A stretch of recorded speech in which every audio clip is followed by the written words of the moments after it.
Greetings. One of the things that is an inescapable confluence of multiple megatrends within technology and economics, but is not entering into either the macroeconomic discussion or discussions about artificial intelligence, is the fact that technological deflation is exponential and accelerating, and it is the only possible explanation about why so much quantitative easing, money printing, has caused so little inflation. In fact, no aberrant inflation at all, as I proved to everyone each month on this channel with those monthly series of monetary creation update videos.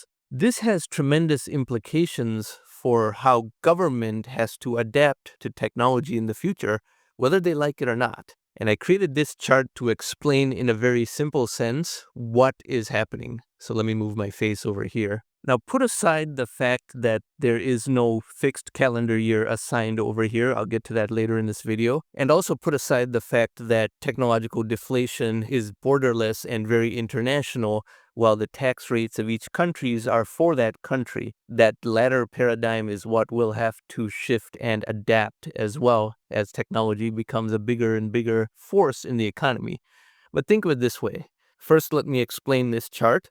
Let's say this is federal government spending, and this is time moving forward. And this green parabola is the amount of technological deflation that is consuming quantitative easing and ingesting that to produce more technology and is self-reinforcing.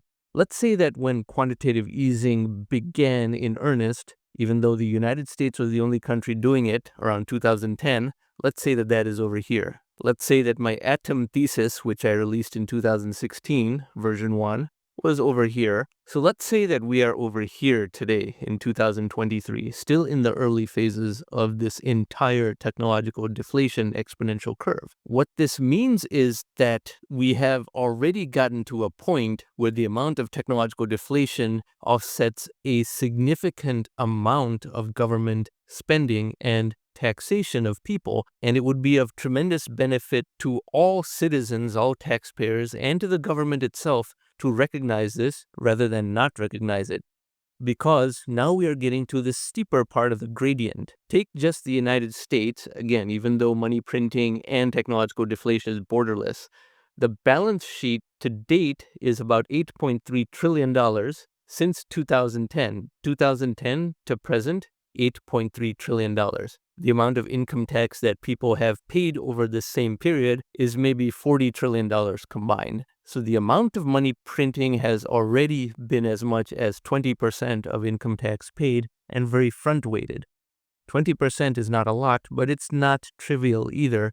And as this rises, we get to the point where the amount of money printing that has to be done actually subsumes income tax in theory. Now, government assumptions and structure has to change substantially, and none of the people running the major governments of the world or the economists who advise them are even remotely thinking this way. They're content to not be able to answer any questions about why their models that are based on 1950s era textbooks don't work and why their predictions are always wrong. They're content to ignore that because their job does not require them to be right about anything. Imagine that. Because here, independent of what the actual calendar years are, it's very safe to say that by the 2030s, that decade, whether the beginning of that decade or the latter parts of that decade, we will absolutely be here. The amount of money printing that can be done without aberrant inflation, or more accurately, just to offset technological deflation and keep inflation at 2 to 3%, I say 3% is optimal as longtime viewers know, is more than the income tax that the federal government collects. And not to mention all the time spent on tax-related preparation and the costs of tax complexity. Money printing will exceed this sum by the 2030s. Now, if it were only the United States, you could do this by 2025, but then other countries would be shafted. And if you were a small country, this was possible even in 2017. Now let me go to a chart from my Atom publication to indicate how different things could be versus what they are under this paradigm. This is my Atom publication chapter 10, and just see this chart over here, which is embedded in the text of that chapter.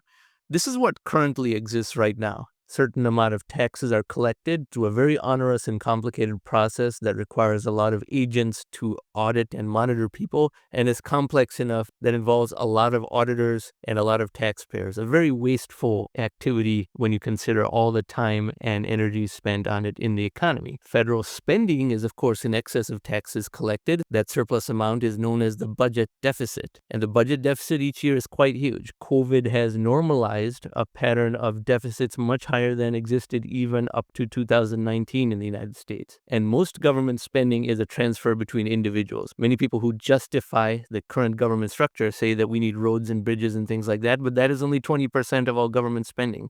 Roads, bridges, all those necessities.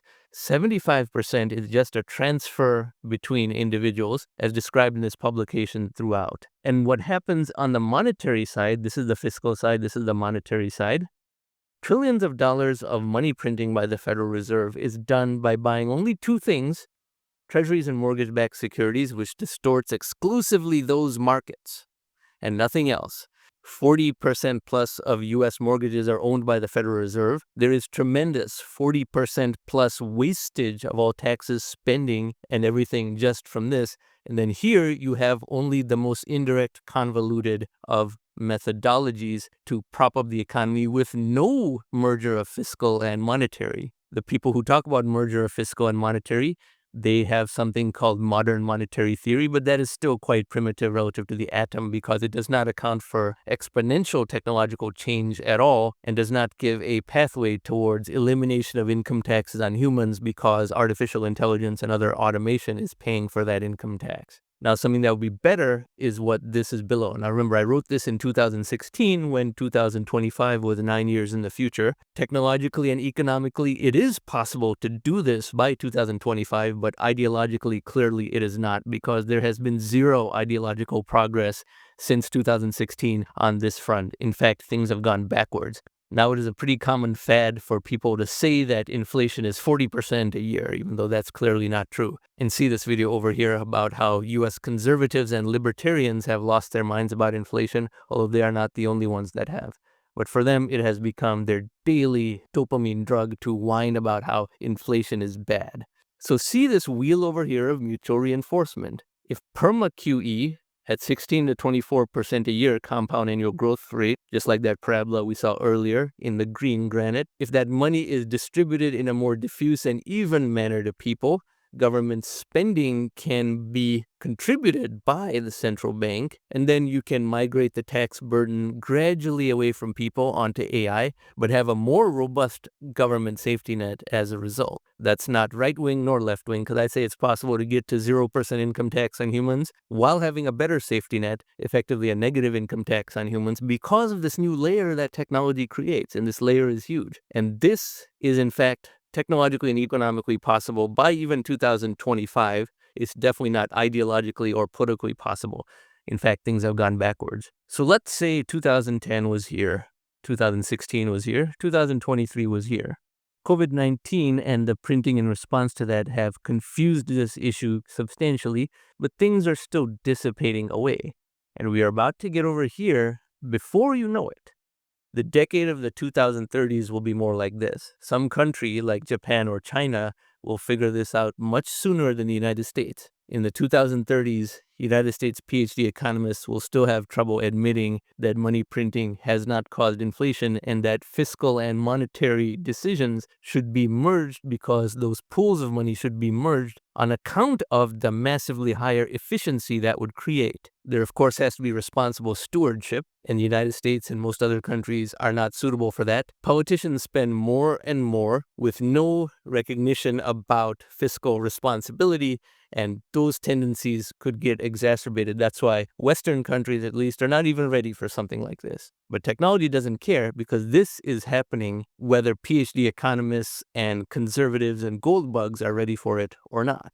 So this is just one other way to look at what is happening in the monetization of technological deflation and the conjunction of how soon we are actually going to get to a point where the amount of quantitative easing done seems to be as much or more than taxes collected. It's already 20% over that entire 13-year period, and it's poised to go even higher. In Japan, the amount of money printing they have done is more than all of the income tax collected in that country, and that country still has no aberrantly high inflation. They still struggle with deflation. So people in Japan should tell their government, why do we have to pay tax at all when you can just print money? That would make our economy super competitive. A lot of topics over here, but now in part 2 of this video, we are going to look at how the gradual merger of taxation with artificial intelligence can be executed, and it's not as complicated as people think. So now we continue to part 2.